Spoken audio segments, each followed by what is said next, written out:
Installation de la nouvelle législature au Sénégal. Pour la première fois, des députés représentant la diaspora siègent.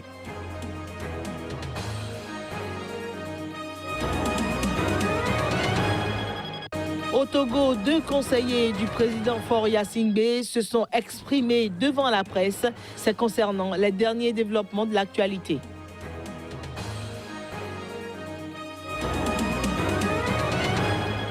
Au Brésil, on parle toujours corruption. Michel Temer a fait jeudi l'objet d'une nouvelle accusation.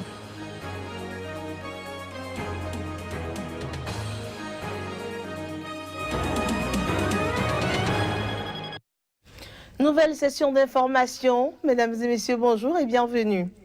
Au Sénégal, la nouvelle Assemblée nationale a pris fonction jeudi. Pour la toute première fois, des députés représentant la diaspora sénégalaise siègent à l'hémicycle. 14 formations politiques composent cette nouvelle législature de 165 membres. Tchèque Berthet pour le reportage. Des 150 à la dernière législature, cette fois-ci, ils sont 165. 165 députés, dont 15 pour représenter la diaspora sénégalaise. Tous ont pris fonction ce jeudi 14 septembre. Si pour beaucoup ce n'est pas leur premier mandat, d'autres par contre découvrent pour la première fois l'hémicycle. C'est mon premier mandat, c'est une impression de joie, de fierté. Mon combat, c'est pour l'intérêt des Sénégalais de la zone centre, de l'Afrique centrale, qui couvre 8 pays. Moustapha Niasse, président de l'Assemblée à la dernière législature, fidèle au chef de l'État Macky Sall, a été reconduit à ses postes pour 5 ans. À sa prise de parole, il a interpellé les nouveaux élus à l'exemplarité, une exemplarité qui a très souvent fait défaut aux élus sortants. Les nouveaux, eux, promettent la rupture. Nous allons naturellement imposer une assemblée de rupture et nous sommes extrêmement attendus sur ça.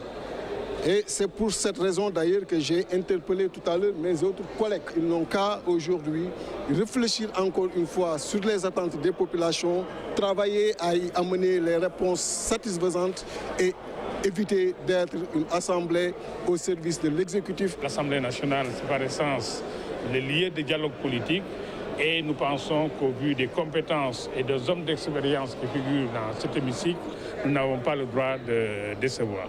L'ombre de Khalifa Sall, maire de Dakar en prison et élu député, a plané sur cette séance inaugurale. Au même moment, dehors l'Assemblée nationale, les partisans du maire réclamaient aussi sa présence. Tout ce que nous réclamons, c'est la libération de Khalifa Ababacar Sall immédiatement et sans condition. Parce que Khalifa Sall est député et il a été élu par le peuple sénégalais. Cette nouvelle assemblée est composée de 69 femmes et 96 hommes. Les élus de cette 13e législature auront pour mission de faire oublier la 12e législature, considérée comme la moins compétente de l'histoire politique du Sénégal. Première sortie médiatique des conseillers du président togolais Faure Gnassingbé depuis le déclenchement de la crise le 19 août au Togo. Mercredi, ils étaient 2 face à la presse nationale et internationale pour parler de la situation conflictuelle et de ses conséquences. Ferdinand Gadé, notre correspondant au Togo. 2 conseillers du président Faure Gnassingbé étaient face à la presse nationale et internationale mercredi. Ils ont apporté des clarifications sur les conséquences de la situation conflictuelle persistante dans le pays. Malgré la décision du gouvernement qui a adopté et transmis au Parlement une loi pour la modification de la Constitution, décision qui aurait dû amener un apaisement afin que les différents partis politiques puissent discuter avec sérénité d'une éventuelle profonde révision constitutionnelle. Nous assistons à une escalade de la violence physique et verbale sur fond d'appel quasiment à l'insurrection.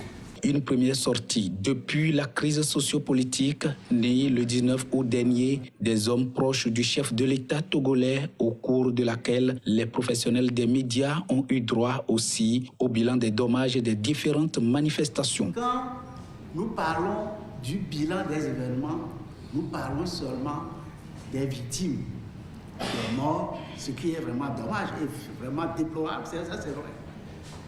Des blessés, c'est déplorable. Même si c'est un seul qui est mort, c'est déplorable. Même si c'est un seul qui est blessé, c'est toujours déplorable. Mais ce que nous oublions, c'est que notre économie subit le contre-coup des effets de cette manifestation. La coupure de la connexion Internet pendant une semaine, des marchandises bloquées pendant les marches des 6 et 7 septembre dernier ont fait perdre plus d'1 milliard de francs CFA à l'économie nationale, selon ces deux émissaires de la présidence togolaise. Ils invitent le peuple à faire confiance à ses mandataires à l'Assemblée nationale qui, selon eux, doivent être sereins afin de procéder à une profonde révision de la constitution du pays.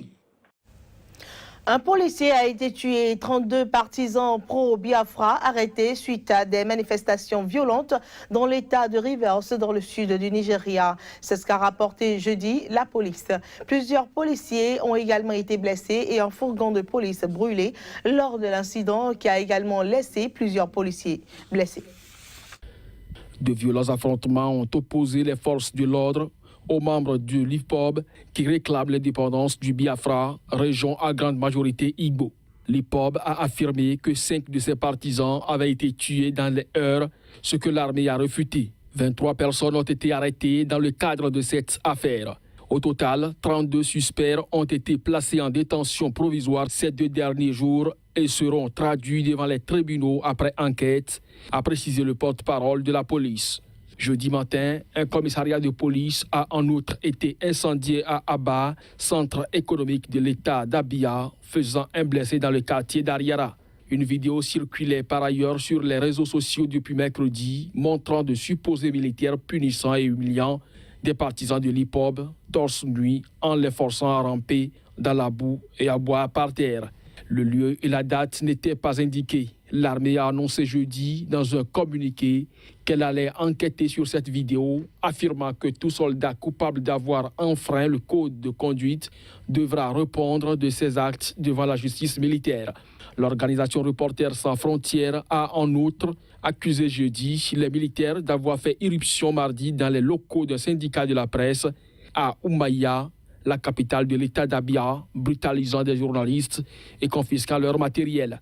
Le chef de file de l'IPOB, Nandi Kanou, est poursuivi pour trahison et atteinte à la sécurité de l'État. Il est actuellement en liberté provisoire sous caution en attendant le début de son procès à Abuja qui devrait avoir lieu le mois prochain. Il avait été libéré fin avril sous caution, mais ces 18 mois de détention au cours desquels il n'a pas hésité à haranguer les foules et construire sa base de soutien populaire ont attisé les colères et le sentiment d'exclusion des Biafra. La société civile et l'opposition tunisienne ont exprimé leur vive inquiétude pour la transition démocratique de l'unique pays rescapé du printemps arabe après l'adoption d'une loi controversée d'amnistie de fonctionnaires impliqués dans la corruption sous la dictature.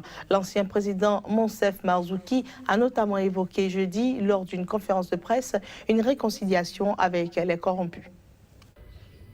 Présenté par le président Essebsi mi-2015, le projet de loi prévoyait l'amnistie de certaines personnes, hommes d'affaires, anciens du régime Ben Ali et autres poursuivis pour corruption en échange du remboursement à l'État des sommes indûment gagnées et d'une pénalité financière. Face au tollé et à la mobilisation de la rue ces dernières années, le texte a été revu pour ne concerner que les fonctionnaires accusés d'être impliqués dans des faits de corruption administrative et n'ayant pas touché de pot de vin. Pour défendre la loi, la présidence a invoqué l'économie, disant vouloir libérer les énergies au sein d'une administration frileuse.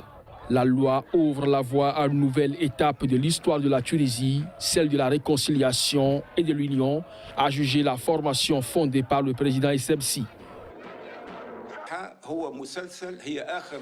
Comment voulez-vous combattre la corruption si aujourd'hui il est clair que la réconciliation est mensongère et ne se fait qu'avec les corrompus? Avec quel visage le Premier ministre Youssef Chahed va-t-il pouvoir discuter avec les citoyens et leur expliquer qu'il combat les corrompus alors que la loi de son patron, le président Essebsi, est une réconciliation avec les corrompus et les corrupteurs et sert à encourager la corruption?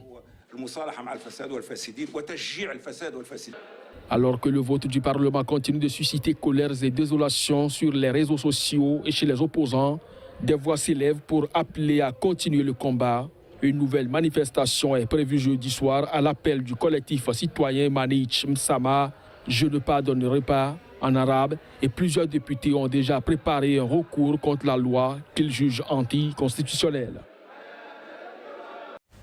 Une centaine de Guatémaltèques ont manifesté leur colère jeudi dans la capitale de Guatemala à la base des réformes du code pénal qui assouplissent les sanctions en cas de financement illégal des partis politiques. Adoptées par le Parlement mais attendant d'être promulguées par le président Jimmy Morales, ces mesures ont aussi été dénoncées par la procureure générale du Guatemala et l'ambassadeur américain dans le pays. Les manifestants exigent que Morales lui-même, soupçonné de financement illégal de campagne, oppose son veto à ces réformes. Un tour par le Brésil à présent, le président Michel Temer a fait l'objet jeudi d'une nouvelle accusation de la part du parquet. Déjà au centre d'un vaste scandale de corruption, il est à présent accusé d'obstruction à la justice et participation à une organisation criminelle. Le procureur général du Brésil a présenté une demande de mise en examen de Michel Temer et de 6 de ses proches collaborateurs. Rodrigo Jano affirme que le chef de l'État jouait le rôle de leader d'une organisation criminelle depuis mai 2016. Le réseau de corruption aurait permis aux accusés d'empocher environ 158 millions d'euros. Des dessous de table auraient été versés notamment dans l'objectif d'obtenir des faveurs pour des entreprises privées cherchant à décrocher des contrats avec des compagnies d'État comme le géant pétrolier Petrobras. Face à de telles accusations, la présidence a réagi jeudi dans un communiqué avec une rare virulence, qualifiant les nouvelles accusations d'absurdes et jugeant que le procureur général maintenait sa conduite irresponsable pour couvrir ses propres erreurs. Cette demande de mise en examen a été remise à la Cour suprême qui doit l'analyser avant de la soumettre à la Chambre des députés.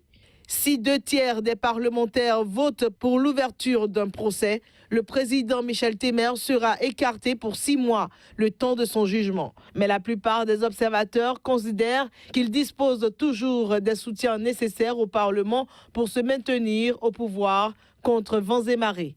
Cette nouvelle mise en accusation était attendue comme le dernier acte fort de Rodrigo Jano, un des fers de lance de la lutte anticorruption. L'homme qui doit quitter son poste en fin de semaine, son mandat arrivant à son terme, sera remplacé lundi par Raquel Dodge, magistrate désignée par le président Michel Temer.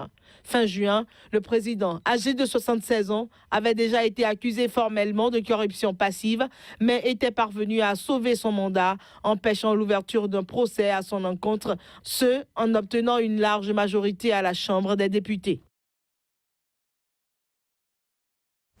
Fin de ce journal que nous vous remercions d'avoir suivi. Passez d'agréables moments en compagnie de nos programmes. Au revoir.